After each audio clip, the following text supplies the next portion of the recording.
So, one tradition that I sort of miss that used to happen was the headmaster, Mr. Hanley, each year would read us the night before Christmas. And it was really sweet.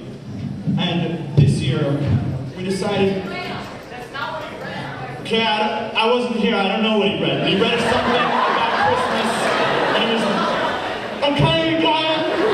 Okay, so this year, we decided to write a little poem, and my dear friend Matt Love would like to read it.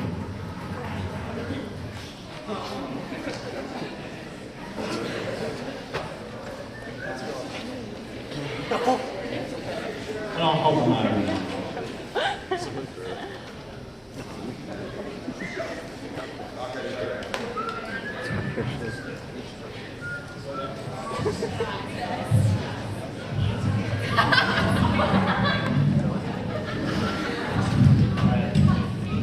I wrote this late last night, and I hope you like it.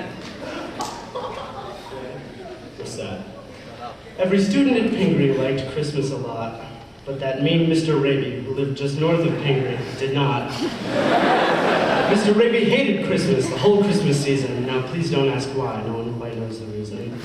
It could be that winter was no good for his sport. It could be, perhaps, that his pants were too short. I have my suspicions, but they could all be in vain. One thing is for certain, he's clinically insane. Staring down from his cave with a crazed Raby smile at the children all dressed in Yuletide style, for he knew every student down in Pingree beneath was busy now hanging a mistletoe wreath. They're packing their bags. He snarled with a sneer. Soon it will be Christmas, it's practically here. Then he growled, thinking as he played with his beard, This Christmas I'll make sure the students are all here. for tomorrow he knew that was the date when the students would leave early for their holiday break. And then, oh, he'd be bored. He'd be bored. And that's the one thing he hated. He'd be bored. And while all the kids were with their families at home, he'd be at school all alone. And then they'd do something he liked least of all. Every kid now at home, the tall and the small, would gather together, go far or stay near. They'd exchange presents and rein in the new year. They'd rest, and they'd rest. And the more old Raby thought of this all-student rest, the more Raby thought, I must stop this whole jest. Why, for 53 years I've put up with it now. I must stop this Christmas from coming. But how? Then he got an idea, an awful idea. Mr. Raby got a wonderful, awful idea. I know just what I'll do. And his beard he caressed. And with that, made a quick Mrs. Hurst wig and a dress. And he chuckled and clucked. I am the worst. With this wig and this dress, I look just like Mrs. Hurst. All I need is some backup from Mr. Leaf. And he looked around, but that Mr. Leaf was nowhere to be found. Did that stop the old Raby? No, the old coot simply said. If I can't find Mr. Leaf, I'll make a fake leaf instead.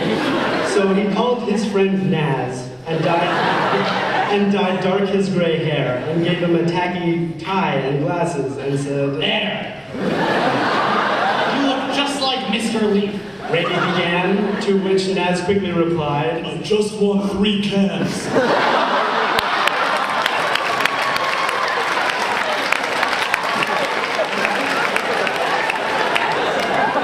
Then he planned an assembly to come at the start of the last day of school when the students depart, and Mr. Raby would say, dressed like Miss Hurst, that school would continue on Christmas right through to the 1st. His plan could not falter and fit like a glove. There was but one detail that he had to take care of. On the day of the assembly, Mr. Raby said with a sneer, the real Mrs. Hurst must not appear. So late that night, he went to her house and slid down the chimney. He almost got stuck. It was possible, maybe, but if Santa could do it, then so could old Raby. He was caught up but once for a moment or two, then he stuck his head out of the fireplace flue. He crawled into her living room and rubbed on his chin. If my plan is to work, I must lock her within. Then he slipped and slunk with a smile quite foul. Around the whole house he crawled and he prowled. Looking for the woman who could foil his plans, he'd find her and gag her and disable her hands. Then then just for fun, he stole a few things. Just a few odds and ends. He made a cheese sandwich and stole a few pens. He stole all her spoons and snagged her shampoo. With that, I wondered, what might he do? But he continued to wander, continued to creep, when he heard a loud sound like the baa of a sheep. He turned around fast, and he saw a great shape. It was Mrs. Hurst, there could be no mistake. Mr. Raby had been caught, he hadn't been prudent. He was dead in the sights of an awake dean of students. She stared at the old Raby and said, "Why the hell are you here? It's 2:30 and the third time this year." But you know, that old Raby was so smart and so slick, he thought of a lie and he thought it up quick. "Why, Mrs. Hurst?" The crazy Raby leered. "I'm afraid you've forgotten I was on my way here." And Mrs. Hurst stood there surprised. He whipped out the pens and blinded her eyes. And she fell to the ground and he stood there and laughed. I don't say that. And she fell to the ground and he stood there and laughed. "This is one bastard you should not have on your staff." And he left her unconscious down on the floor. Finished with business, he said nothing more. And went to the chimney to stuff himself up, but went first back to the kitchen and stole her ketchup. Then he went back to the chimney, himself the old liar. And there was nothing else to do but go home and retire. And the next morning he awoke, brimming with glee, anticipating the looks on the faces he'd see when he'd announce his idea all at once to the school that this year they'd skip the holiday Yule.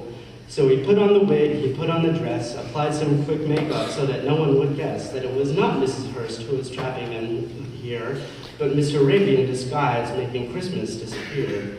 8 o'clock sharp, into school he burst, introducing him conspicuously as Dean Mrs. Hurst. He double-checked fast that she was not there and summoned the students to house her to hear that "Christmas," he said, "would be bypassed this year." He delivered the announcement expecting to see their mouths hang open for a minute or three. He watched and waited for it to dawn on them each that Christmas was gone and the break had been breached. So he paused, and old Raby put his hand to his ear and waited, listening for a sound he to hear. And he did hear a sound rising over the snow. It started in low, then it started to grow. But the sound wasn't sad. Why, the sound sounded merry. It couldn't be so, but it was merry, very. He stared down at the students. Old Raby popped his eyes. Then he shook. What he saw was a shocking surprise. Every student at Pingree, the tall and the small, got up from assembly, not listening at all. He hadn't stopped Christmas from coming. It came somehow or other. It came just the same. And old Raby, with his Raby feet now stomping up a storm, stood screaming and shouting, "I forbid "You to go home." But they left without listening. They left without care. They all went home and forgot about the whole Raby affair. And he puzzled 3 hours till his puzzler was sold, then old Raby thought of something he hadn't before. "Maybe they won't He thought. do what I say. But why? He wondered. Won't they obey?" And what happened then? Well, at Pingree they say that old Raby's pants cuffs grew 3 inches that day. And the minute his pants were normal again, he jumped out the window and clucked like a hen. And Miss Hurst woke up, and the kids all went on vacation. And old Raby, it said, has since quit education. That's it.